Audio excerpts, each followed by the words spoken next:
Coming up on the Lui Diaz Podcast. Now, I guess there's always this pursuit to have these beautiful exchanges between people, and I really do value the generosity and kindness and the inclusion that I've been granted throughout this journey. Hi, and welcome to the Lui Diaz Podcast, the podcast where you'll meet some of the most fascinating and incredible people from all walks of life. And together, we're inviting you in to be our special guest as we take you through some of their amazing experiences, adventures, and journeys. So sit back, and I hope you enjoy this episode of the Lui Diaz Podcast.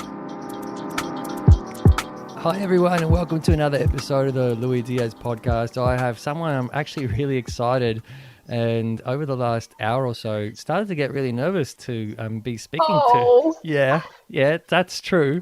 Lucy Barnard from Tangles and Tales. Just a quick one. Lucy's attempting to be the first woman to walk the length of the earth, and there'll be more to come on that. But yeah, I got super nervous. No, well, hopefully by the end of it, we're like best buds. Yeah, because that happens. I'm now friends with lots of people that I talk to online because that's just become the natural way of my friendships, all online. Yeah, you know what? Actually, I can relate to that, and what a great way to connect with people and build beautiful, genuine relationships. Yeah, and I think when I was a kid, right, I studied computer science, and this is really early in before it was a thing to do, and I went into the chat room, so I had friends that were chat friends, and I've got one to this day who we're now like in real life friends. Right.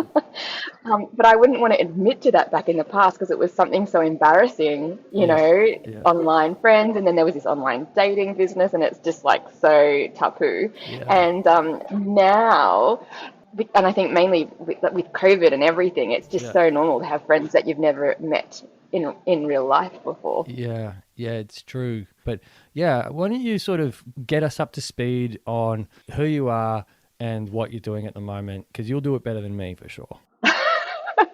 Okay, and you can jump in if I skip like important parts.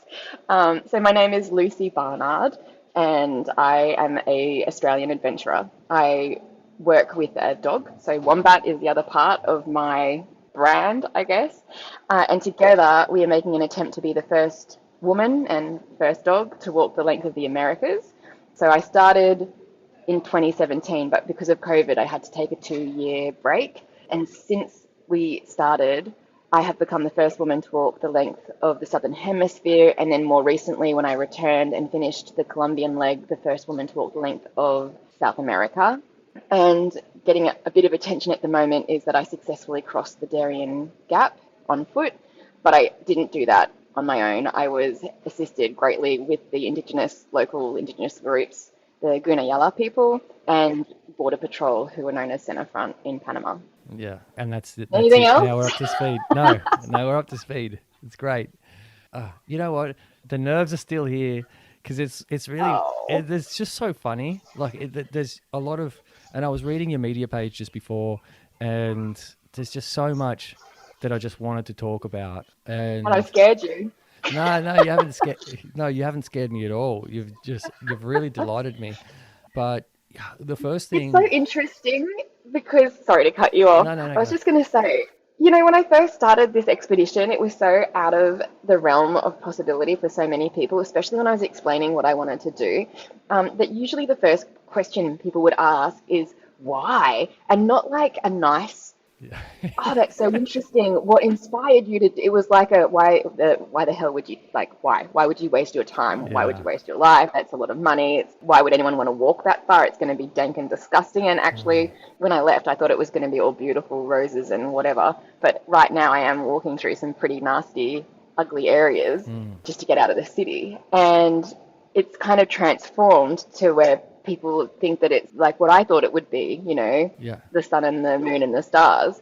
And I'm now the opposite. I'm like, well, I'm just walking. I mean, we've all been doing that since forever. And because I've been doing it for so long, and it's such an everyday lifestyle for me now, it's kind of like not as exciting as I thought it would be back in the day. Yeah. So I feel it's so interesting to see this flip of attitude. Yeah, it must be for you. It's like now instead of people rocking up and asking you why, they're swooning, I guess, to talk to you. And you're all blasé about it. That's so fascinating. But actually, you don't know this, but I came across you from a colleague of mine, a colleague that I work with. I may as well give her a shout out, Cassandra, because I said to her, look, I've got this podcast. I'm looking for really cool, interesting people to connect with. And she was like, oh, have you heard of Lucy from Tangles and Tales? And I was like, no. And then she sent me your profile and I was like, hold on a second. It was about 18 months earlier. I went to this Gutsy Girls Film Tour with my girlfriend at the time, and I'm like, no way. I saw it. I saw this woman in a film festival, walking with a dog, and it was about the time. I'm not sure exactly where you were in South America in that film, but they sort of got you up to COVID, where you had to sort of leave Wombat there and I guess come back. I'm not sure. Did you come back to Australia? Is that what happened? I did. Yeah. That's like that film ends with a bit of a heartbreak, doesn't it? Yes, and then does. there's no like resolution. Yes, it does. It does. Exactly. See, you get what I mean. And so for Cass to send me a profile and then for me to see that you're back here on this again, and then obviously reaching out to you and you agreeing to do this, that's kind of partly why I suddenly got nervous, because I was realizing that this incredible kind of journey that I'm on to tell these great stories is now starting to have these serendipitous kind of weird coincidental moments in it as well, which is just like, I love that. And I'm sure that there's going to be points too where people feel nervous. They got, you're going to get the flip of this as well when it becomes just run of the mill, and then someone is doing a podcast story with you in the future and are terribly nervous because, Yeah, maybe I'll be like, oh, there's nothing to be nervous about. But yeah, and then also, I was reading your media page. I was watching a bunch of the YouTube clips that you've got for people to see. Like one of the things that I realized is that you're extremely generous with how much you give to other people. And that's one of the things that I sort of really loved about you before coming to this meeting. And then there's all the other obvious stuff, which is just like the whole wow of where you've come from and what you're doing. And then the other kind of little serendipitous thing too was that when I was reading your media page, you were like, well, I don't want to talk about this. And just to give people context, there was an accident and I was in almost an identical kind of one myself, but it wasn't as glamorous. It's so interesting, isn't it? It's like, so yeah, and I'm comfortable talking about, it was a preparation thing. It happened 5 years ago before I was even on this expedition, more than 5 years ago now. But I don't think people realize that when you're in a car, so I was in a cycling car accident, and people don't realize, and this happens all the time in media where they just ignore that I don't want to talk about it. Yeah. Because the first thing they ask is, tell us what happened. And what they're really saying is, relive your trauma. Yeah. And it's like, I didn't realize this myself because, a friend has an accident and the first thing you're going to say to them is what happened. And you don't realize that you're like sending them back into the arena. Like it's so horrible to have to relive. Yeah. And so now like I had to be stronger at it because it happened recently and then I had to retell it. And then I was just really thrown for the rest of the interview. And what I really need to be able to learn is to just say, look, it's not something I like to talk about because it's so awful. Yeah. But yeah, I was in an accident and I had to recover, and then I later left to do the expedition, and it's in no way linked to my motivation for doing it. Yeah, it's in no way linked, and that's the other interesting part for me, because learning what I could about pre-walking Lucy, I kind of got this idea of you that you've just always been a go-getter. And I guess when I have these discussions with people, one of the things I really love to learn about them is like, hey, were you always just this kind of adventurous person? Take us back to...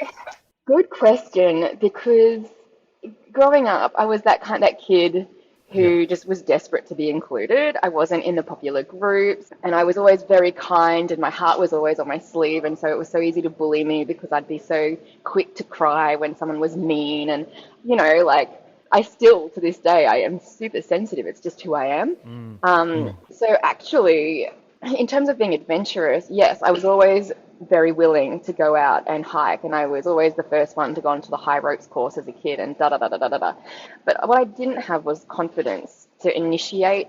I would never say, hey, do you guys want to go on a trek with me? I saw this and I want to go and do it and work out how it happens and da-da-da-da-da-da.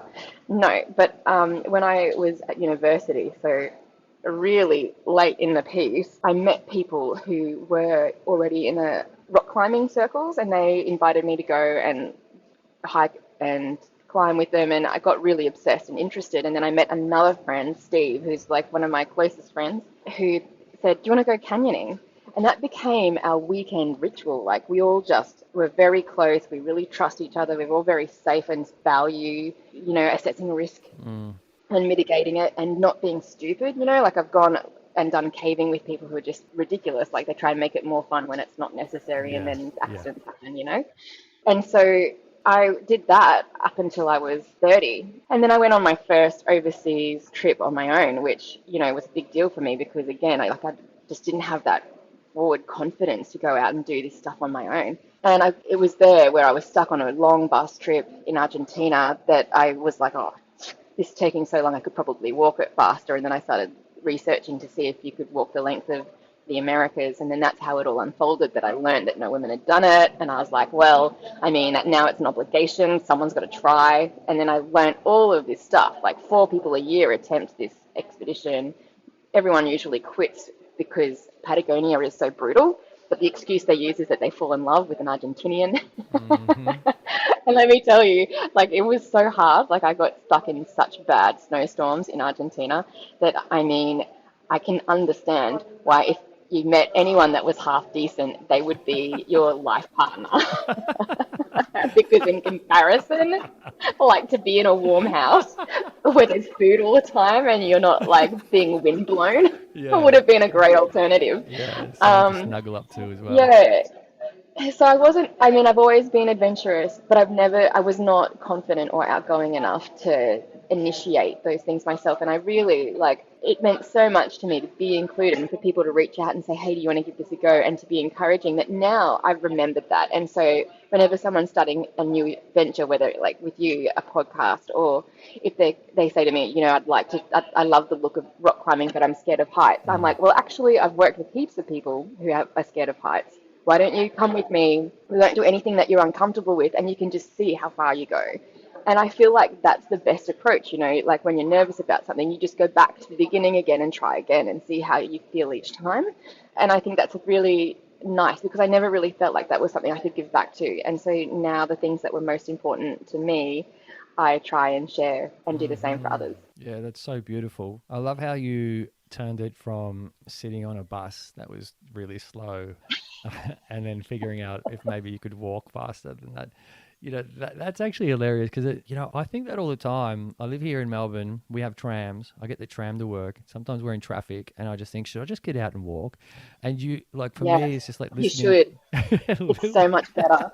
Honestly, I've had the same thought that's how I got into cycling, truly, because I was just like, this is so boring. I could be like doing something more fun. And then I just realized that commute time is perfect exercise time. Like, why waste time commute? Unless you like to listen to podcasts or audiobooks, or if you're one of those people that don't get motion sick and you can read. I always feel like maximizing time is so great. Yes. And, next time you're on that tram, maybe jump off and walk. If you've got the time, why not? You're listening to the Lui Diaz Podcast. Yeah, I'll be getting honked at. I'll be like, Lucy told me to. You can buy a shirt that says Lucy told me to. I'll allow that. Yeah, you should totally print those. We could merch those now. But yeah, it's funny. But going back to sort of what I was explaining a little bit, and not that I want to make this about me, but it was an interesting point that you sort of raised before about, people asking you about something that was traumatic. And like I said, I feel like you're very generous with what you give people. So, and you've set really great boundaries around that.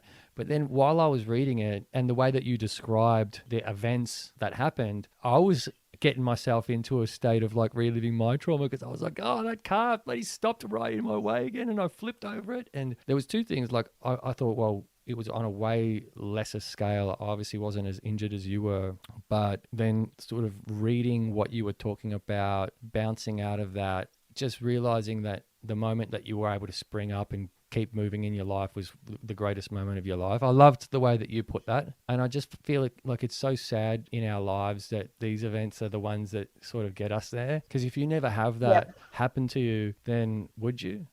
And I feel like because you were such an adventurous person, you still would have. But for some of us, we may never have gotten to that point where we would do that courageous, incredible thing that we always wanted to do if we didn't have that tragic catalyst at the beginning. Yeah, right. I mean, I have to say that I had already decided to do this expedition and was already like a year in planning. And this was a thing that happened 6 months out. So the only thing that really was affected in terms of the expedition was my recovery and whether or not I'd be able to get trained up enough to leave. But I know what you mean. It's one of those cornerstones of identity is that we know who we are by who we're not. So, and that's something that you learn as an infant. I'm a girl because I'm not a boy. Yeah, like, I mean, you just go on and on and on. That's the basis, or at least that's what we were taught when I was studying that at in psychology. And so then you have an ability, and if it's taken away from you, then you really understand the difference between being able to walk and not being able to walk. And so I guess, in a sense, someone asked me about it recently, and they were like, are you ever every day thinking about how grateful you are that you're able to walk and do what you're doing? And no, it happened so long ago for me now that I'm just back to being ungrateful. I'm taking it for granted. But then every so often, if I'm trying to motivate myself, sometimes I'll try and dive into like the what ifs. And so sometimes it'll be a hard day and then I'll suddenly be walking downhill, which is so much easier. I'll be like, this is not that hard. And then I'll think back to my recovery and I'll be like, oh, isn't this so cool that I can do this, period. And I'll have like a 10-minute high from it. And then I'll go back to being ungrateful. Yeah, as you put it. But I think that's an interesting point, and I don't want to harp on this sort of angle too much. But also, I think once we've overcome a certain challenge, there's another challenge that we need to then aim for, and that continuing to be grateful, quote unquote, for that thing that we got over so long ago. I think it might be a way of keeping you stuck in the past a little bit. And just hearing you talk, it's obvious to me that hell no, you definitely don't want to be there. You've come so far and you have achieved so much already, and you're only sort of halfway through. I agree with you. I feel like these experiences are kind of the things that shape our maturity and give us a little bit of perspective, but it's not something that you hold on to and carry with you. Yeah. I mean, certainly I understand that there are people who aren't able to let go of trauma, and that results in having PTSD. And I don't beat myself up about, you should be more aware of your abilities now because of that perspective you have. And I know I say that I'm ungrateful, but really it's probably developmentally in terms of learning about persistence and humility, because I was so strong and fit at the time. That was probably the greater lessons that came out of it, rather than the ability to walk and talk. Yeah, one of the other things that really caught my attention when I was sort of researching you, I guess, was just how funny you are. You just have such a great sense of humor. This backfires on me a lot when I try and do it in Spanish. I'm like, if I get a laugh out of 10 jokes, that's good. Okay, they're a little different there, I think. It doesn't quite translate. I mean, that and my Spanish just sucks, right? So it's not really their fault at all. It's just that I haven't been able to stop and have the time to really focus on learning Spanish. I could have while I was in Australia, but I was working so hard to raise money that I just didn't. So, no, it's just things that sarcastic humor that you throw into the conversation. Yeah, and usually I like to joke around with women and talk to them about how much better women are than men, that kind of stuff, because they love it. I mean, it's a lot different in a patriarchal culture, so it's appreciated, those jokes. You sort of epitomize a lot of the strong and iconic Aussie characteristics. When I watch your interviews and when I read your writing, it's just like she's got this battler's background almost, you could say, and has overcome this adversity and is bloody funny and just constantly laughing and smiling in all your interviews. And I think even one of the hosts cut you off when you were trying to explain about the dog breeds or something like that. And they just were like, yeah, that's kind of enough. And they just wanted to end the interview. And there you were just smiling and just talking about the dog breeds. And I was like, oh, she's just gold. You're just absolute human gold. And so, yes, let's move on. We'll move on from my swooning. I do want you to sort of just quickly give us a recap of geographically what that journeys look like. For anyone that doesn't know, I know because I've seen the map. Okay. But for someone that's just listening now, how does someone trek their way from Tierra del Fuego, which is at the very tip of South America, through to where you are now at Panama? Sure. Okay. So I started in Ushuaia, which is like an industrial town. And from there, there's a really famous, the bottom of the world sign where a lot of people start their cycling tours and motorbike tours. And so I went beyond that and went right down to the end of the trail there and then started my beacon there. And I walked through the national park, which then meets the border with Argentina. So I had to then do a border crossing and come back to that point from the other side because I wasn't legally allowed to cross there. And then from there, I had to trek. It ended up being like a week-long trek to get to the edge of the island because Ushuaia is actually a part of an island group, an archipelago. So from there, I had run out of food. I lost a bag of food and I'd lost about 5 kilos of weight and was looking fairly poorly. And so I met my first like really good friend whose family owned this house in the middle of nowhere. It's just amazing. So I waited with him until the kayak crew turned up with a kayak for me, and I had to paddle 250 kilometers off the island over to the mainland to the lighthouse over there. So I got out at the lighthouse, and then I trekked up through Patagonia. So that takes you through some really famous areas like Torres del Paine, which is a beautiful national park. I'm talking like turquoise blue water, but it's cold, so you wouldn't want to go swimming, but to look at it, it's just beautiful, and there's snow-capped mountains.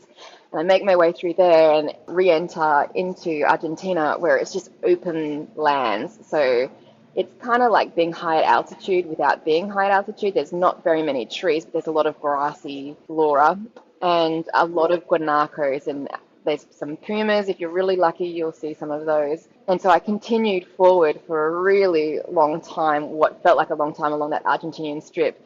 And, you know, being on that bus ride, the reason it feels like you're there for so long is because the landscape just doesn't change. So eventually I got up high enough where I attempted to cross back into Chile to walk a really famous and beautiful route for cyclists. It's called the Carretera Austral, which just means the Southern Road.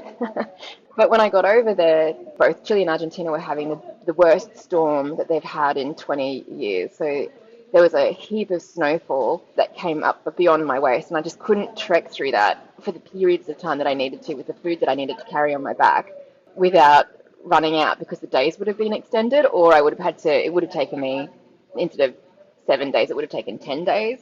So I had to return back to Argentina, and it wasn't until I got closer to Santiago that I then followed a coastal route, and then after that it turned into the desert. So I spent months trekking through the Atacama Desert until eventually, once I'd passed into Peru. Now, the thing that's really tricky about this expedition is I have to worry about visas all the time. And so I only had 180 days in Peru, which meant that I couldn't just do the full mountainous trail that I wanted to do because I'd run out of time. So I got as north as I could in the desert, allowing enough time to pass through the mountains. And then I turned up into the Andes and hiked my way up and was walking at about 5,000 meters the entire duration through Peru. And it was just one of my favorite places to walk. So once I got through all of that, I dropped down into the severe, like it had been nice and cold, and occasionally there were hailstorms, but that was it, no rain really. And then I dropped down into like the border crossing to get into Ecuador, and it's really low, kind of near sea level. And so that was the first time I'd experienced like this humid heat. And then the first day, I kid you not, that I was in Ecuador, the rain started. And so every day at 3 o'clock, I'd get rained on. And it was beautiful though, because, you know, Ecuador is busy, there's a highway, there's a big city, but I was following an old horse trail that had been created by these two brothers, very adventurous brothers that are Ecuadorian. And it was their hike-a-bike trail, that's what they call it.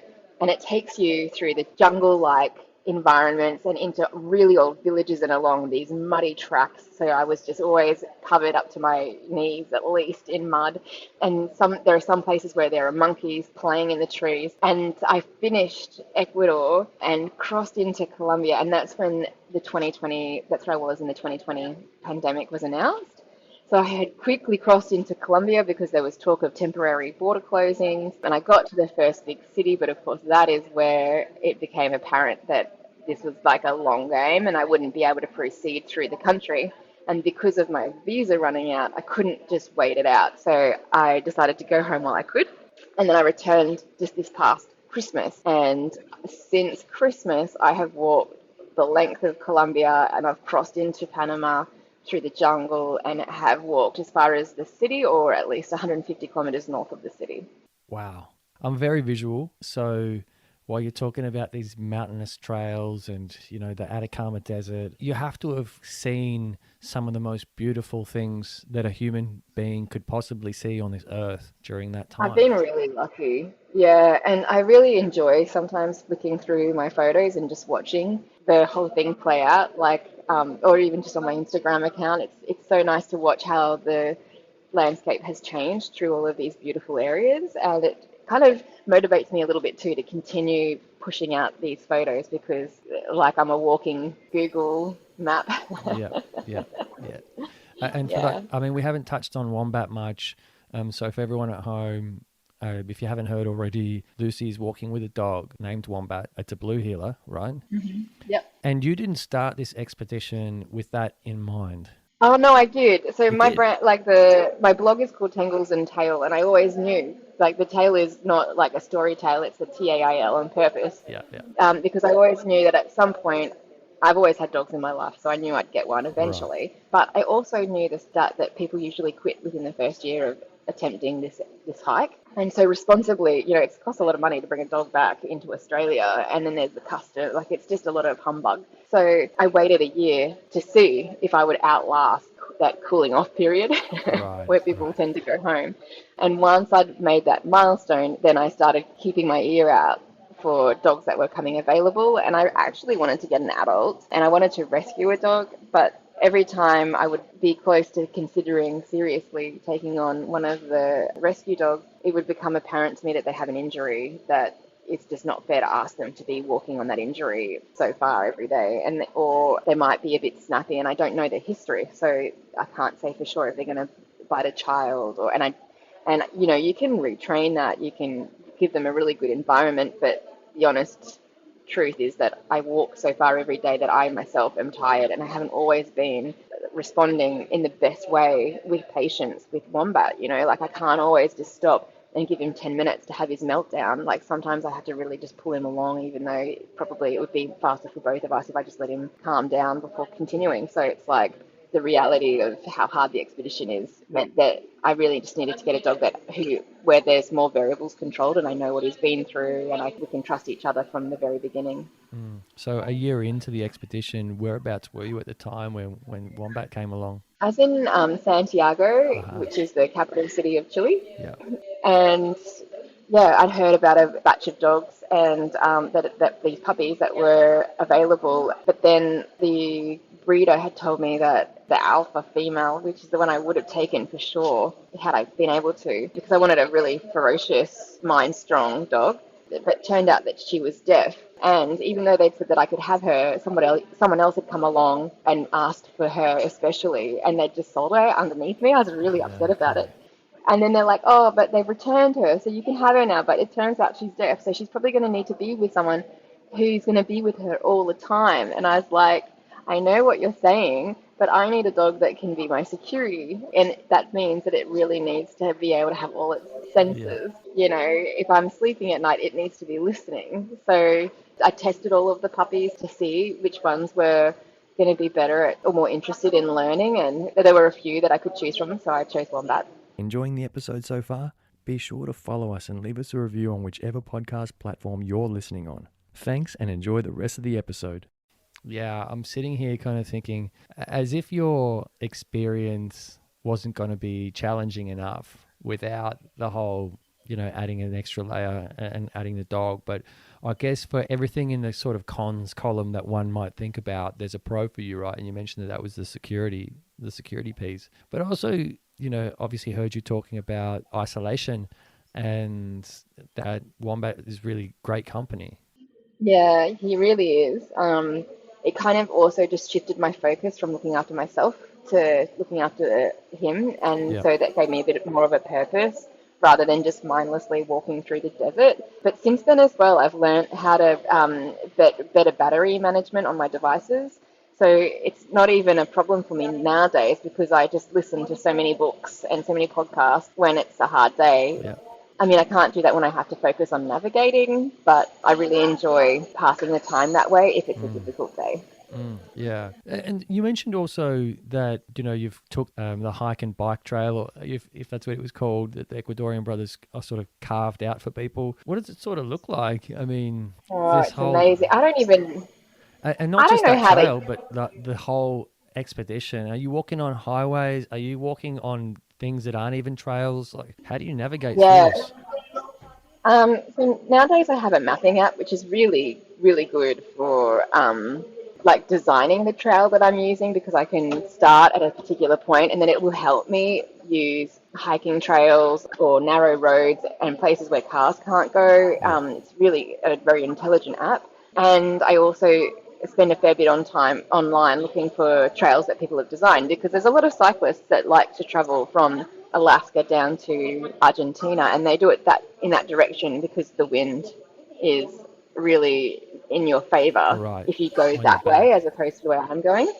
And so sometimes it's really beautiful, like I've described, and sometimes it's beautiful but very tough, like that trail I'm talking about. I don't know how those brothers ever took their bike along there, because I fell over a lot just hiking and had tantrums, it was so tough. Like sometimes it was really difficult getting my feet to be able to pass through this tall grass, because you like it's so long that you won't realize that you'll step on it with your outside foot and then you'll try and pass with your inside foot and then you trip because your outside foot's holding the tripwire down, if you know what I Right. mean. Yeah. Okay. Yeah. And then you fall and it's just like, and then you get up and you're like, go again, and then it happens like 2 seconds later. So it's just like this constant fight and frustration. Like the fury was really crazy some days. Yes. And yet, you just, like I've learned that when I get frustrated like that, there's 0 point pushing on. Like you don't just push through. You sit down, have a minute, chill out.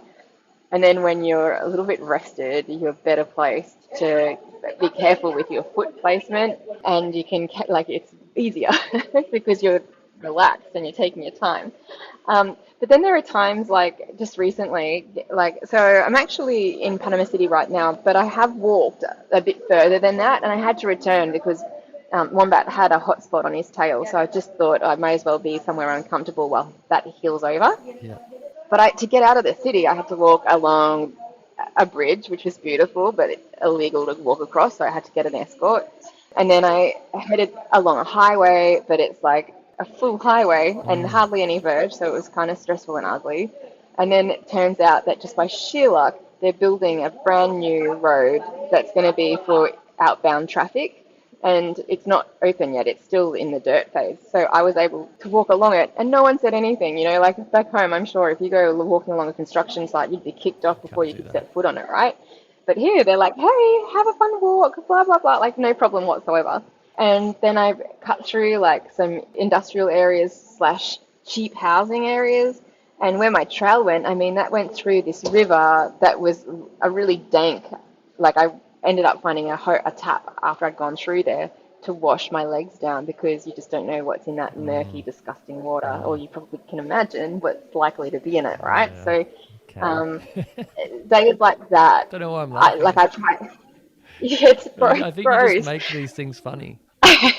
That's true, and I do. Like I try not to be like, I really correct myself when I'm like, this sucks, because if I allow myself, indulge myself to be negative like that, then I'm going to have a whole day and then possibly a whole week where I just can't pull myself out of that slump. So I try not to let myself get into that in the first place. It's very important. Yeah, for sure. Yeah, so there's been all kinds of challenges with the trails and interesting. And you touched on something there that was pretty interesting with the whole, if you were to do this back home and go on that road that's not a road just yet, you'd be in trouble of some sort. You touched on the cultural difference there.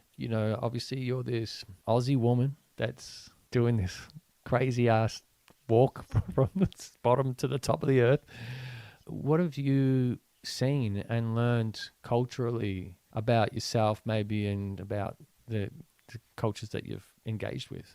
Yeah, I mean, I think I've worked a lot with Indigenous groups beforehand anyhow, and in the long term I want to be writing really nice pieces about small groups like Indigenous groups or people that have an interest that makes them a part of a very small group of people that are interested in whatever topic that is. So I love celebrating other people's way of life and their achievements. It's something I've always loved doing. And so approaching and learning and going into these areas for me isn't particularly foreign. And I don't know if it's their generosity or just the culture in the countries that I've been in so far. But when I tell people what I'm doing, especially the men, they're usually like, oh, that's really cool. Oh, good on you. Yes, of course you can do it. Like, why couldn't you? Blah, blah, blah, blah, blah, blah, blah. And so then more often than not, people are likely to say, yes, set your tent up behind our house so you're more safe tonight. And have you been able to buy food? And can we help you with something? If anything, the people here have been really enabling, because there have been times when I've reached areas where I can't pass without either the police giving me permission or crossing into property and trespassing, and then being like, hi, sorry, I'm here. I know I shouldn't be, but I really just need to get through over there. Or in Colombia, for example, I walked into a Indigenous community not knowing there's no gate that says closed to anyone foreign / that's not Indigenous. And I'd been so fortunate to be able to go through all of Peru and Ecuador, where if you turn up to an Indigenous group, you just be like, hey, I'm just passing through. Is that okay? La, la, la, la. This is what I'm doing. I'm not even asking for permission. They suss you out and then let you through without it being a thing. But in Colombia, they're more formal. So, you need to talk to the group representatives. Like they have like these local councils. So you've got to write to them first. You can't just turn up and be assumptive or you get kicked out. And I did. I got kicked out twice. Once because I didn't know better. And then I rang it's called the Consejio. I rang them and they were like, yes, of course, we'll let everyone know you're coming. And then after then, people kept an eye out for me and then they would want to ask me questions or walk with me. And it was just so beautiful. And then the second time was because I let somebody else organize it for me who had been there to this area maybe 20 years ago, and it didn't work that way back then when they'd been there. And so I said to them, do you have permission? Have you asked? And he's like, tranquilo. He was really like dismissive. Tranquilo. And what would you know? And that really irritated me because I got 2 Ks down the road and got kicked out. Like they came and found me, brought me back and told me, and they wouldn't listen, because you can imagine, I've just turned up to what their understanding. I have turned up and I've just assumed that I can go, and I've really irritated them. So they're never going to turn around and go, yes, sure, you can come through now that you've asked. Thanks so much. And it was so frustrating because before I started, someone said, do you have permission? And I was like, yeah, he said that I do, but I'm not sure because it wasn't me that asked. And all of this is happening in Spanish, which I can only just have the bare minimum conversation. And it could have been avoided, but then it meant that I then had to go back, and it was a complicated area to get into, and then I had to walk further north and then try again, and it was like, okay, if I don't have permission now, I've just lost all my chances, so this time it really has to work. And this guy who was really apologetic, but he's kind of like a father figure, so it's like he knew, and he's like, I'll just sign, you just skip this section and I'll sign a thing that says that you couldn't do it, and everything will be fine. And I'm like, that's not how world records work. You don't just get a signed sick notice from your dad that says she was too sick this day. So I was like, it's okay. I'll try and find another way. And I did, but I was very careful to leave him out of the planning and just give him the bare minimum information so he didn't undo.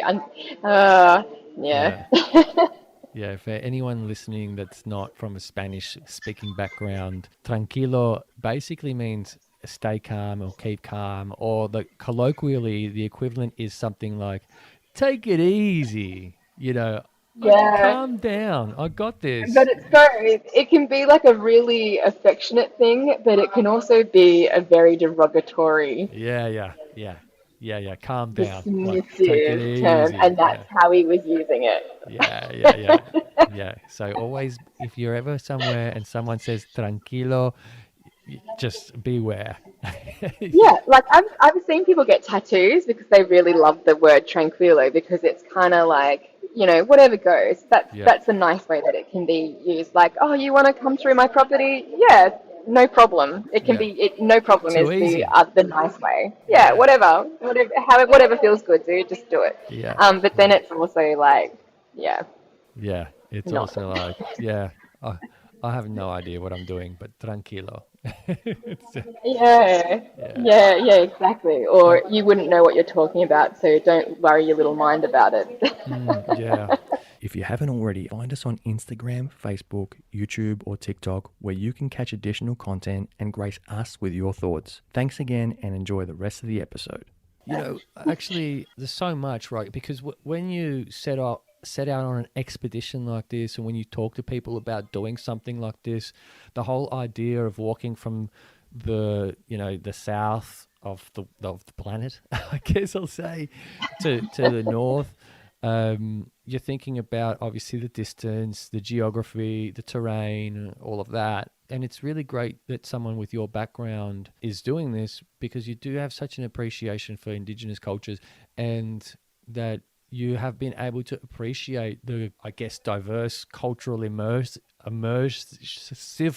I'm going to say, of the experience, right? Even though you don't Yeah, have I've been strong so Spanish. lucky. Yeah, and just to add a layer to this, when I'm in these Indigenous groups, like the further north I go, it seems like most of them do speak Spanish, but actually the reality is in South America, they don't. They speak in a whole other language. And there might be one or two people who speak Spanish in that community, but they were never the people I met. And so I would have to go back to charades. And like I would try and learn a few words, which they really appreciate that I was trying. And, I remember someone writing to me and being like, don't take advantage of the Argentinian people. Like they're very generous, but don't lean on it. And I was like, I can make genuine relationships with people without using them, like I'm not out here to get a freebie from people. Like I found that really offensive that they felt that they needed to tell me that. But then I have come to realize that there really are people who travel and they try and do trips like this without bringing any money at all. And they are trying to show that you can live off the generosity of other people. Yeah. But unfortunately, those people are people who are impoverished. So it's like, to be taking advantage of that as someone who could actually provide something to them. When I was in the south of Argentina, chocolate cost $10 a block. And I would always have a block just for emergency food. But if I pass through these regions, they don't even have it in their shops because it's so expensive. So I would give them that because it's just something so cheap for me in comparison to what they can afford. That of course I'm going to be generous. And then you see what they do, which is they will put it on the top shelf where no one's Yeah. going to eat it. And then when they have a guest, they're going to share it with a guest. Like it's just the most beautiful. Like yeah, they really want to get it's really so like it's the best part of all of this travel is that exchange. It's very touching. It's very heartwarming. And just even sitting here talking to you now, seeing how your face lights up while you talk about those experiences, those real beautiful, genuine human experiences, I'm kind of getting little goosebumps, and there's a tiny little tear welling up in my eye thinking about it as well. Because those are the moments that I know I live for as well. They're the ones that I know I remember. Yeah. Those ones Yeah, that, I think a lot of us do, especially because it can just be growing up can be so brutal, right? Like we just can be, I know, like people were awful to me, and I know that I was awful to some people too, like it's just it's what ends how up you happening in survive. that Yeah. environment. Yeah. And so now I guess like, there's always this pursuit to have these beautiful exchanges between people, and I really do value the generosity and kindness and the inclusion that I've been granted throughout this journey. Yeah, it's interesting that we're sort of on this topic. So many ways that I could take this, but something that really resonated with me while I was reading through some of your blog, I guess, was this part, like the human interaction part. And you talked about having faced bullying in the past, let's just say in the workplace. And yeah, I guess it's really interesting. It's actually really funny that once I had my, for example, once I had my bike accident on the way to work, I took a few weeks off and I was actually teaching people how to skateboard. I couldn't type on a keyboard. I couldn't even put a belt on around my pants because I couldn't move my shoulder because my shoulder was injured. But I could still skate up and down the beach and teach people how to skate. And this was all happening around the same time. I just had decided that I wanted to teach people how to skate on my local beach for free. And I realized that, hang on, this was bigger than me. This was bigger than anything. These human interactions that I was having with these people and teaching them something that maybe they'd been afraid to do their whole lives, and I was just teaching them for free. And they were like, "Why are you teaching me for free? Why aren't you asking for any money? Why are you doing this?" And I was just, you know what? You just don't understand. It's just because I love it. Yeah. And then And it gives back more. Like, I think it really surprises me when I meet people that have never done a volunteer gig before. And maybe it's because there isn't, like for me, I've raised puppies for the guide dogs and I've done that for a long, long time. And that's volunteer. But I love I love working with dogs. I love training them. So for me, it was an easy, logical fit. But to volunteer and do something bigger than for your own yes. self-interest really does give you back a lot. And I mean, you talk to any old person, they'll tell you that. And it really does enrich your life. Yeah. And yeah, just thinking back to that time for me personally, that I was experiencing a little bit of bullying in the workplace. And for me, reading your story, it kind of almost affirmed to me that, yes, when you are in an environment that is emotionally challenging, and such as environments where you get bullied, and that happens to people a lot at work, a lot more than we care to admit as a society. And then you go and do something like go and teach people how to skateboard, or decide to go and trek the length of the world, and you start having these really, unique, beautiful human experiences. I feel like that's when you realize that you're in the right place, that you're on the right wavelength in life. You're swimming with the current this time instead of against it. Does that make sense? Yeah, it's kind of I like to explain that like when you are playing a computer game where you get to decide your own adventure, and you can usually in the stereotypical games you can choose to be the good character or you can choose to be the evil one, and it's the same. Like you can really consciously try to be helpful and understanding and realize that there's always more going on behind that person's story, and realize as well with humility that you are the hero of your own story. So try and take yourself out of it and see things from the other people's perspective and be generous. And that's really difficult, especially growing up, because of course you're trying to find your own place in the world, and that also means protecting yourself and being selfish at times. So yeah, I mean, I guess what I'm saying here is just always have faith that you'll find the people who chose the, I don't want to say righteous path, because we never know if we're on the one that's the better path, but you'll find people who are in line with your own ideals. Yes, or you feel like things are just easier. Yeah, exactly.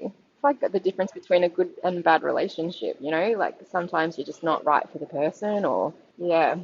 Yeah, and you're trying to keep going. You keep showing up to work, or you keep showing up to that relationship, giving it your all, and then suddenly you're somewhere else talking to someone else, and it's just so easy, and that's when you see the difference. Yeah. And I love that's so true. Yeah, I really It's like love when you want to be really good at something, and then one day you just realize, I'm never going to be a great singer. I should just stop trying. Yeah, I'd be a great yodeler. Wouldn't that be amazing? Yeah. If you just gave up on singing, you just won the world yodeling championships instead. And how happy are you? Yeah, exactly. That's really what you wanted in the end, was to be known. Yeah. But that's I think one of the great triumphs I felt about your story was that you've managed to sort of put yourself in positions where, as you sort of put it, you could be the hero of your story and you could give back, and also just really easily encounter just this generosity that was coming towards you constantly. I just really love that. I really love that. I feel like, especially over the last couple of years of the pandemic, that, you know, with different ideals around how it was sort of, you know, how it all happened and why it occurred and how it was all managed, I feel like society's become more and more polarized. And so I'm constantly looking for these stories around how, you know, how we can find common ground with each other. And for me, listening to you talk about being in such a foreign place, you know, just it's the other side of the world. It's at times a hostile environment where they speak a totally different language, but that you can have these just moments with these complete strangers. Oh, totally. And I think that's it too, you know, like I'm constantly warned by people who haven't been, for example, we all know that Colombia has a terrible reputation, right? So there's so many people who were trying to tell me that I'm going to die there. Or maybe you should skip that country, or blah, blah, blah, blah, blah, blah, like whatever the fear is that they have. And it's just kind of, for me, it's really frustrating, but I tolerate it because sometimes someone's going to have real information that's going to help me.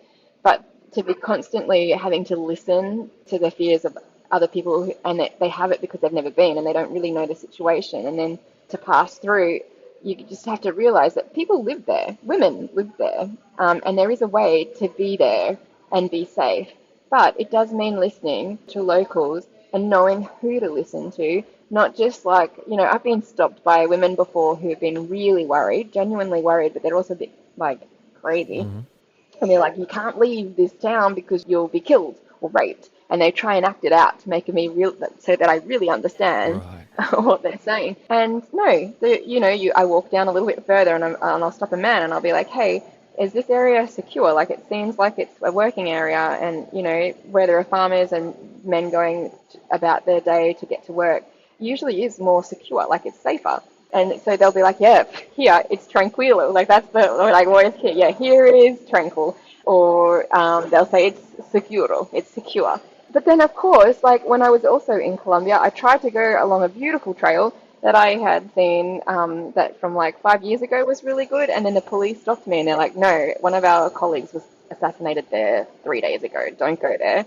It's really complicated right now. So then I was like, okay, I'll reroute. So I changed my direction. And then, you know, I just keep checking in with the police and they're like, no, here is good, here is good, here is good. But one dude, like, wasn't paying attention because he was busy flirting with this girl. And I got to an area that was a really hot pot. Like, you do not go into this area, but he just forgot to tell me. And a community of women, a group of women, like, one lady came up to me and asked me, I misunderstood what she was saying, because I heard, like, she was asking me if I was going to La Puerto, which is like the colloquial name of this place. So I thought she was saying Aeropuerto, are you going to the airport? I'm like, that's days away. Don't worry about it, lady. I'm like, I'll be going a different direction by then. And she was like, okay, good. We misunderstood each other. And then another group of women came and they're like, come over, come over. And I'm like, ooh, I know, like, I've seen that expression before. At the time I was walking with a friend and they were like, oh, can we just keep going? You know, like, it was a big day. We just wanted to rest. And they're like, you cannot stop here. From this point, from our place onwards, it's like you will be robbed and possibly go missing. You need to change the direction that you're going. You'll be okay if you go this way. And I was like, it's so annoying because that's now going to turn my 40K day into a 55K day, which is what ended up happening. It was just like, you know, you really don't want to listen because you're tired, and the easiest option is straight. But they were serious, so serious, that I said, okay, I understand. I'll go straight to the Pan Am Highway from here, and then I'll go around. Anyway, they then sent like 2 of their male family members to cut the street off physically where we weren't to go. And we were like, yeah, we understand, don't worry about it. And then an hour later, I'm going past like this other shortcut road, and I was like, yeah, definitely, maybe I can go through that way because it's kind of out of that area. And a lady came out of that road on her motorbike and said, is it safe to walk down this road? And she's like, she shook her head. And I was like, okay, let's keep going up to the Pan Am. And then just as we kept walking and past that street, another 4-wheel drive came and stopped to cut us off from going down that street. And they're like, hey, you need to keep going to the Pan Am. Do not go down this way either. Like, it's not safe. So they had the insight to think, there's another road that they might be tempted to take, and stopped us. Then I got to the Pan Am, And man, we were so tired. We'd now at this point walked 40 kilometers without taking a rest all day, right? And Wombat, it was like 2 o'clock in the afternoon, so it was getting hot. And I was like, we need to rest. Why don't we go into town, get something to eat, and then keep going? And then the police turn up and they're like, do not go into that town. It is a problematic town. There are a lot of, and it turns out it's just full of armed gangs. So it's not guerrillas. That's a whole nother kill. It's just like young people trying to be tough, and they've got like knives and guns or whatever, and then it's so common for them to rob people. So, and apparently everyone that lives in Colombia knows about this area, except the police officer that had a chat with me because he was distracted, right? So I was like, well, this is what I'm doing, and it's really important that I walk through here. And the police turned up, and they're like, you can't, you've got to you cannot walk through, like, why are you doing this? And I was like, explained. And they're like, oh, okay, well, in that case, we'll give you an escort, we'll drive behind you. And I tell you what, I was so scared. I have never walked 6 kilometers in 30 minutes in my life before, but that day, that's how fast I walked. I had to put Wombat in the police car because he needed a rest and he was just not going to do it. Then he wouldn't settle down in the car, so he was barking and barking and barking. And I went back to the police because I was like, they're not going to put up with this dog barking in the cabin for like however long it takes me to walk this distance. So I went back to the police and I said, look, I just have to have some strong words with my dog so he understands that he needs to calm down. And then I go to the back seat where he was sitting, and I realized that he's not comfortable, like he's sitting on top of something. So I reach in to move it, and I just said to the police officer, put a missile, which is like, excuse me. And I reach in and I grab this thing off the seat and lift it up, and he takes it off me. And as he's like, I'm like, oh, whoopsie. And as he's taking it from me, I realize it's a grenade launcher. So like, we're really in a seriously high-risk area. So, and poor Wombat was lying on top of it. Yeah. So poor Wom, you heard me before. I was like, when I say I had to have strong words with him, all I do is I tell him go to bed, and he understands what that means, and he means I'm not kidding around. You need to lie down and calm down. So he did. After that, he was totally fine. I was like completely scared that I was in an area that I didn't want to be in. But there's no alternate route, and I've got police behind me, and they failed to explain to me that with them there, it was perfectly safe. Right. No one's gonna. Right. And they're like, not only that, but it's like 6 kilometers of riffraff, and as soon as you're out of that area, you're safe again, which is ridiculous. Like, don't these people have legs? You know? But anyway, whatever. So as soon as I got past there, they were happy to leave me to go about my day again. Yeah. And what was good is that then some cyclists came past who were planning to stay in that town, and I was like, no, you can't stay there. Oh, wow. Honestly.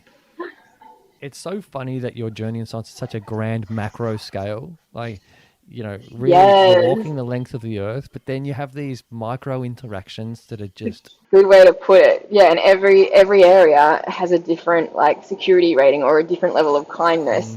And so sometimes I'll pass through areas and I have such a good time because people just really care and are curious. Like Panamanians are so curious. They just want to know everyone's story. So I'm having such a good time here because there's just frequent interaction. Whereas in other places, it's just been so cold and I haven't been able to talk to people, and that's when it gets really lonely. Here, it's like more than anything, I want some time alone. Yeah. And I mean, while you've been doing this, like I mentioned earlier, I've been watching some YouTube clips from some news programs. A few of them seem like they were a little while ago, 4 or 5 years ago, some of these episodes were shot. And so while you're doing this, not only are you're managing yourself, you're managing Wombat, you've also got people back home that sort of assist you. There's a doctor, there's a team that looks after your security. Just bring everyone up to speed on a little bit of the support that you get, just on a high level. Okay, so firstly, I have companies that really support me and give me like advice when I need to change equipment, because I'm constantly changing climates and it's impossible for me to receive equipment all the time. Like, I actually depend on people who are traveling to write to me and be like, hey, I'm coming to Costa Rica and I know that you're going to be there soon, so can I bring a pack of stuff for you? And I'm always like, yes, what's your address? So those companies will then send me equipment like Paddy Palin and Cedar Summit. Anything that I want, they will send to me for free. No questions asked, and I don't even have to do anything in exchange. Like, it's really kind of them. Yeah. So that takes off a huge mental chunk of like of researching equipment and what's going to be best for me. They know what my priorities are and they work with that. And then I have a security team. That's more for like, I really lean on that when I'm crossing through very high risk areas, and I'll say to them, this is my plan. This is the measures I'm going to take if this scenario happens or this scenario happens. Can you watch every day and make sure that if it, for any reason, if I divert from course and I haven't written to you, you need to raise the alarm. And so we have a whole process for that. But that's the extent. Otherwise, I mean, they're not here, right? So the day-to-day security rests on my shoulders, and I need to be vigilant and constantly talk to people to ensure I'm going a good route. And then, I mean, there's just so much. Then I have someone that just wrote to me, and they created a map for me so people can see where I'm up to. It's on pause at the moment because I've just gone through a high-risk area, so I had to shut it down for my own security. You put me on the spot now. I'm like, oh my gosh, I'm going to forget someone and they're going to think I'm such a jerk for forgetting. Yeah, and then I've got a friend who's a doctor, and so when I'm sick, I can text from my beacon. So I have this satellite beacon that tracks where I'm going, but it also means that I can message people, and I get 40 messages for incoming and outgoing messages. Everything's counted each month, and so if I'm sick, I can be like, okay, here's a list of the antibiotics I have. Here are my symptoms. Which one should I give a go? Right. Okay. Or one time with the security team, there was detonation going off. So the government was building a road through this really remote mountainous area, and they were like literally blowing up parts of the mountain to make way. And I could hear them, and I was like, okay, how far away do I need to be? Do I need to change my trail, or am I secure where I am? And I was fine. But it's just nice to be able to access that reassurance. And I think having a beacon itself really is a game changer mentally, because you're never out of contact. But then, you know, what's really difficult is that I'm in a foreign language speaking place and I don't always have signal, so I can't always talk to family and friends. And that, when it comes to isolation, is probably the most difficult thing, is just that I'm not always in reach, other than in the case of emergency where I can at least write to someone and get a reply because of the satellites that control that communication. And then when I write a story or something like that, I've got a group of friends who are very good at spelling, because I am not. And they will read through and they'll be like, that word doesn't exist. Did you mean this? And I'm like, yes, that's the word I meant. You speak perfectly fine. I think I've made up a word before, expeditioning or something like that. I'm not sure. Yeah, when I'm writing, like, no. Your writing is hilarious. More that, but, you know, 3 people on average will have read that story before it gets published, because I will write something and to me it looks right. But then when someone else reads it, it's like I've used the wrong word. And it's not usually like a grammatical error. It's just like trial and trail is one that I look out for, because I just write it because it feels good that way. And then I read it and I read trail because my head has decided that that's what I wrote. Yeah. And then a friend of mine will be like, what's this trial business? Yeah. And it's hard because I was reading that part of your blog about the accident, but like your writing style makes it really hilarious at times. Like some of the things that you say about being doped to the eyeballs with enough painkillers to drop an elephant. Like, I was like... Yeah, I was really out of control. They gave me a lot. But, you know, I think I'm fallible, you know. I mean, I think I'm very happy to take the piss about myself, because I know that I'm just like floundering around trying to, like, I'm not a professional hiker. There's still so much I have to learn, and I'm sure when I get to the States I'll be like, why didn't I do a walk here first so that I could learn all this shit and not have to walk 3/4 of the length of the world to then learn it at the very end. And I think that's nice, you know, like I think it means that when people are reading my content or interacting with me, they can relate, because I'm not putting myself on that untouchable pedestal that so many adventurers legitimately are on, you know, because they are experts in their field. Yeah, 100%. And there's a couple of things that you've touched on during our chat just now that I really value. And I value a lot in life in general that I don't hear enough. Just then you mentioned taking the piss out of yourself. And I've got a small but global audience. So for those that don't know what taking the piss out of yourself is, it's just making fun of yourself. That's an Aussie way of saying it. But also you mentioned the word humility. And I just think that's such an honorable trait to have these days. It's not a trait that we talk about very much. I noticed the other day that we talk about or we think about vulnerability a lot, making ourselves vulnerable, opening up and stuff. But humility is a little different, I think. And I love that And it's really, I love that you focus on that. But go. oh, I was just going to say it's very important in a survival scenario as well. So if you are a person that's interested in getting into the outdoors and being adventurous, it's good to know that if you are questioning yourself often and double checking your assumptions, it's those people who are more likely to survive a survival scenario. Whereas someone who's overconfident and just is arrogant and assumes that they're going the right direction, they're the ones that usually come unstuck when things really heat up. So it's good to know, and I think anyone in this industry long term, you're always going to learn something new. There's always a better way of doing things. Technology changes so much that you really need to be willing to listen to people, whether they're new or younger than you or whatever, because you just never know when you're going to get a piece of information that in the future could save your life. Yeah, super valuable, I guess. And while you were saying that, I was like, well, hang on, that doesn't just sort of stop at adventurers. I'm thinking about just everyday people, like be questioning yourself and being able to continuously question yourself, being able to admit when you were wrong, but not sort of not feel like you need to apologize for it necessarily, being able to take advice from younger people that might be more experienced than you in something.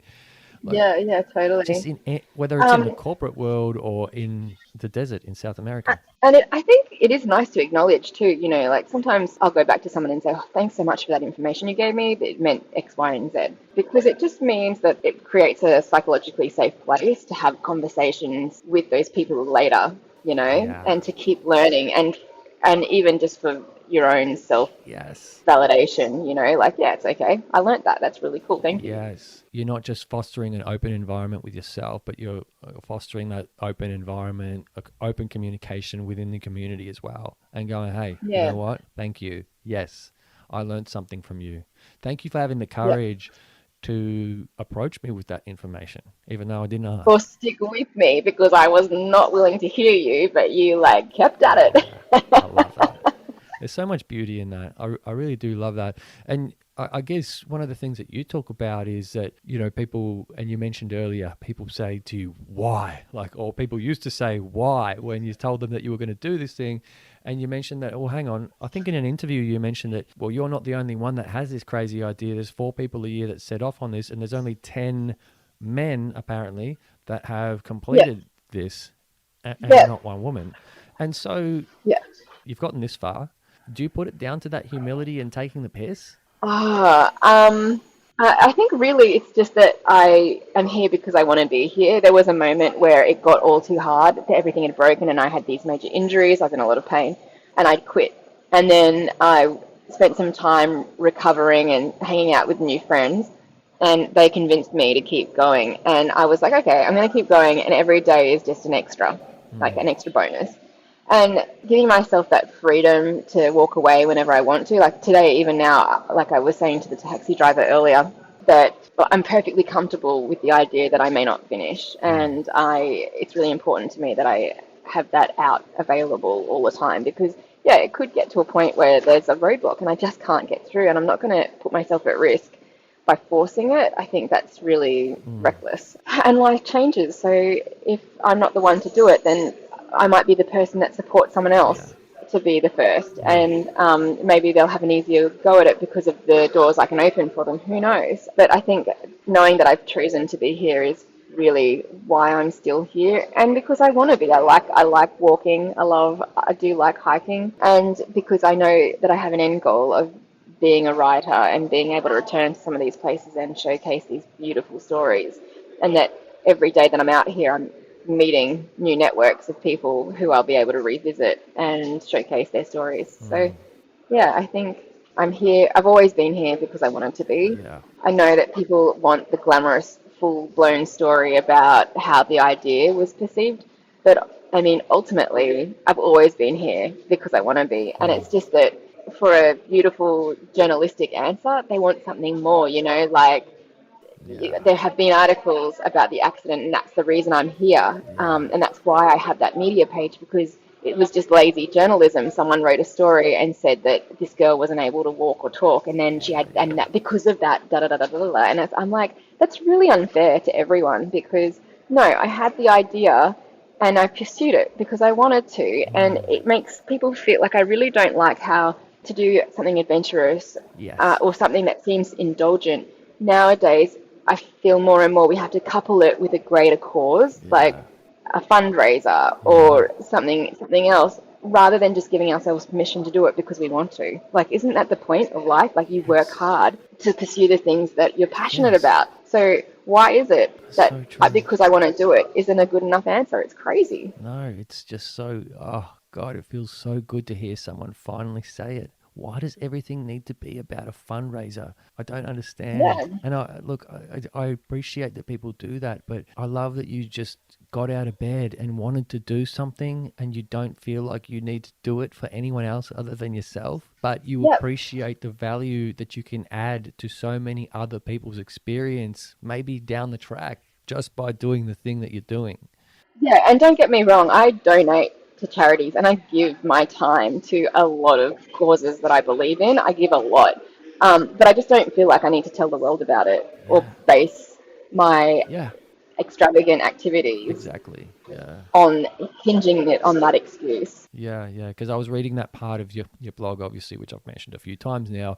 But you talked about your mate Jace, and his struggle with dystonia, and then some of the initiatives or some of the pledges that you were making, to support his cause, I guess, as well. And I Yeah, was like, yeah, like yeah, I gave him all of my accommodation money, which meant that I had some very, very cold nights. But like whatever, that's hardly anything in comparison to the struggle that he went through recovering from dystonia. but it is just, again, not something that you need to mention, but something that it's Yeah, important for people to know, just in case they're wondering, yeah, why didn't you have accommodation money? Well, you've obviously given them a reason for it, but it's just, yeah, your level of generosity is actually mind-boggling to me. But yeah, obviously something that I can also appreciate as well. That's probably the biggest thing, that you're doing all of this, and on top of that, you're being just so generous with your time, with me right now, with everyone else that's interviewed you, with all of these other strangers, with your friend Jace.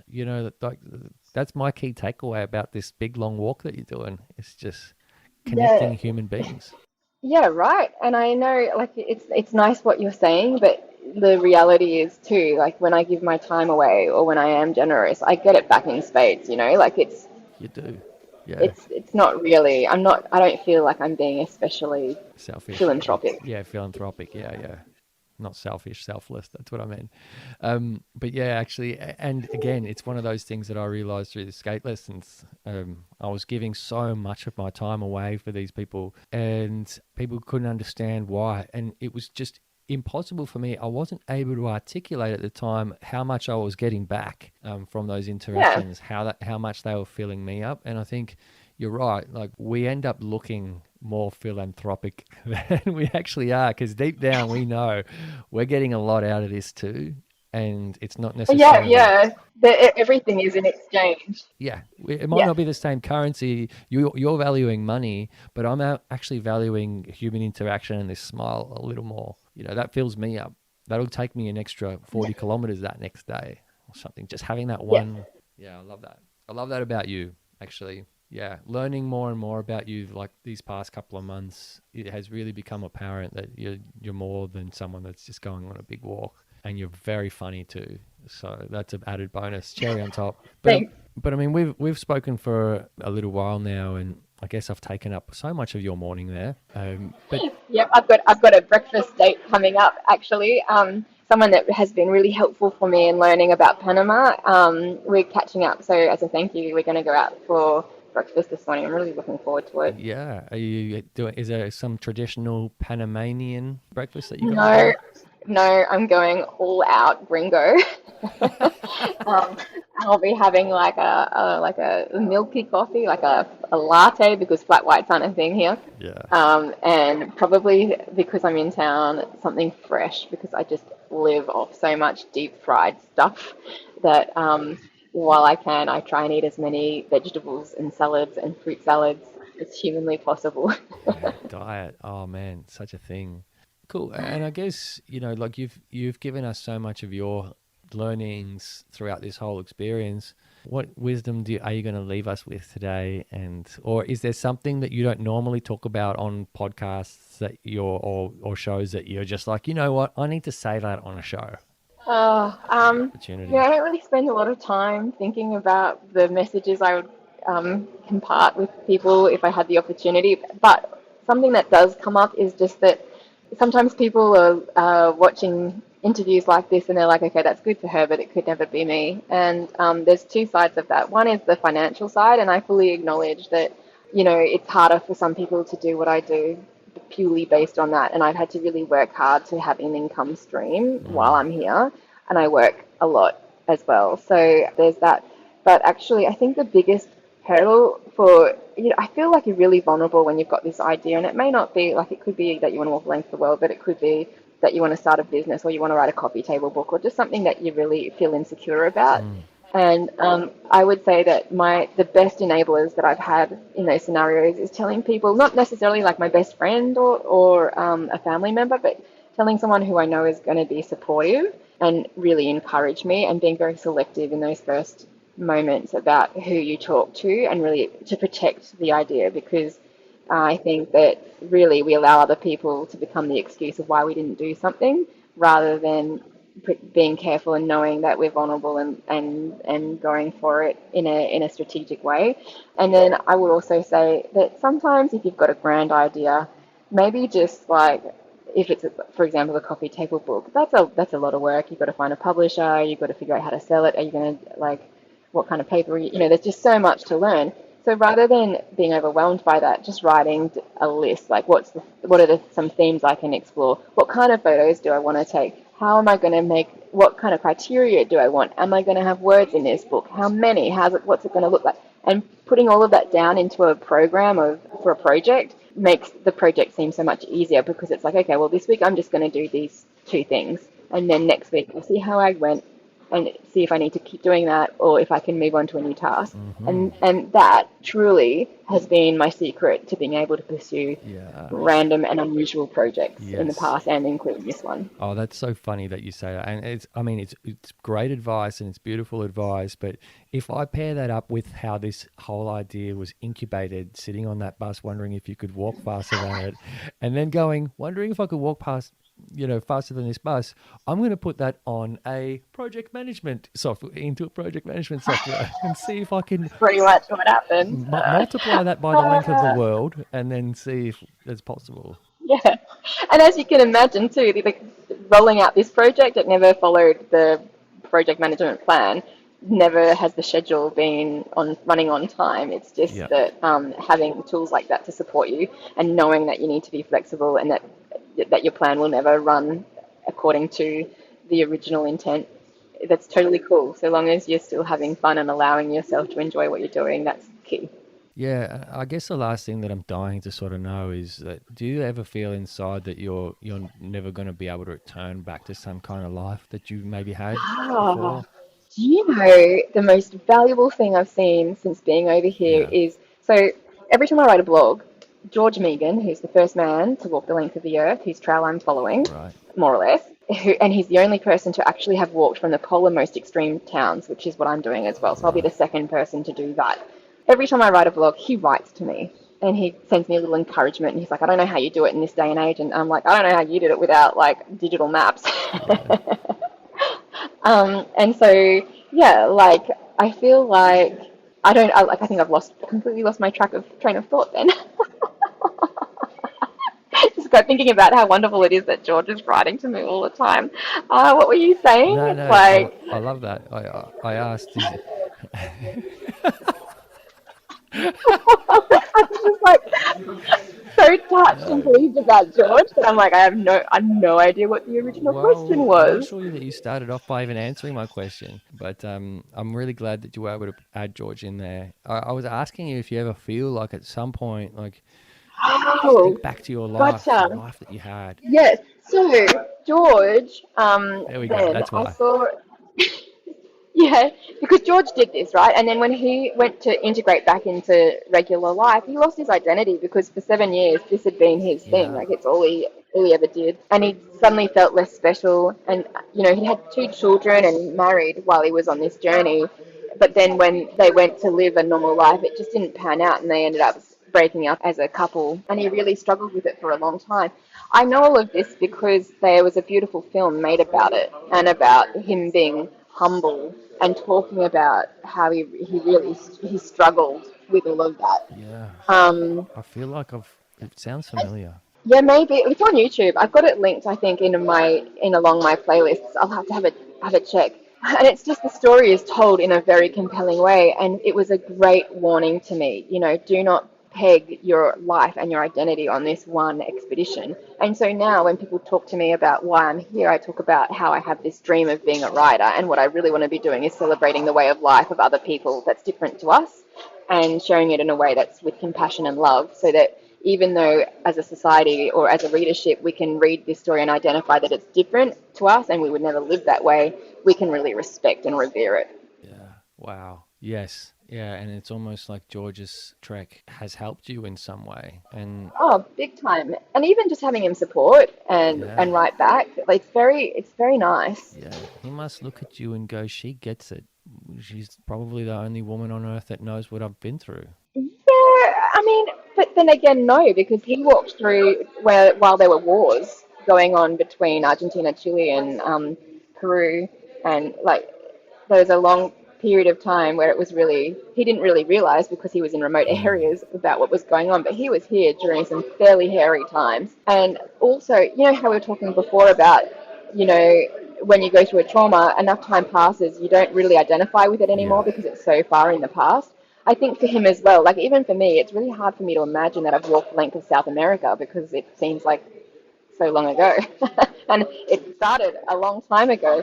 But I know I've done it because I can see the pins on the map, like I've definitely done it, but it doesn't feel like it. And it doesn't feel like I'm walking to Alaska either, but it's just something that I'm doing part by part. Yeah. Yeah. Honestly, this has been one of my favorite conversations ever. Just, I still got the goosebumps from before when I finally realized that I was going to be chatting to this woman that I saw on at a film festival 18 months earlier. And it's so funny because usually I come across as so whimsical and whatevs, like, it's just me. Yeah.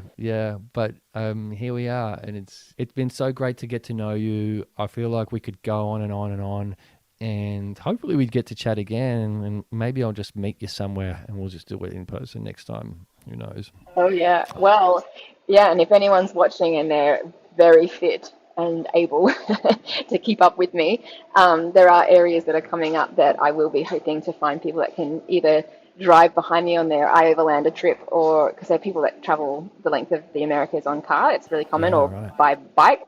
And I'm hoping that through some of these smaller countries, I'll be able to have people come along with me, or at least be close by to keep an eye out. That's so awesome. And so, again, so where can people find you? It's Tangles and Tail on Instagram. I know that. And the website is tanglesandtail.com. And I am branching out to YouTube. So if you want to check that out, you can look via the @Lucy Barnard. That's my... Actually, I don't even think there's a full stop in there. See, I'm so up to date with all of my social stuff. You know what? Anyone that's going to be reading through the show notes here, which is attached to this episode, will get the links anyway. Cool. Leave it to you. I haven't typed in a URL. You can do my job for me. Yeah, I'll do that for you. No problem. But it's been really great to have you. Hopefully this has been a really great experience for you too. Thank you for coming on my humble little podcast, Lucy. It means a lot. And it's so great speaking to an Aussie. Honestly, you're just always a pleasure to speak to Aussies, no matter where you are in the world, because we just have this funny way of looking at life. It's nice to connect. Just the accent and knowing that my jokes are safe, because, they don't always run well past other groups. All good here, all safe here for sure. And hopefully the audience appreciated them too. But I just wanted to say a big thanks, and it's been awesome. Likewise, thank you. I've really enjoyed chatting with you. We'd love to know what you thought of that episode of the Lui Diaz podcast. You can find us on Instagram, Facebook, YouTube, and even TikTok to let us know. And be sure to follow, subscribe, and leave us a review on Spotify, where you can catch some of our other really great episodes. Thanks for listening, and catch you next time.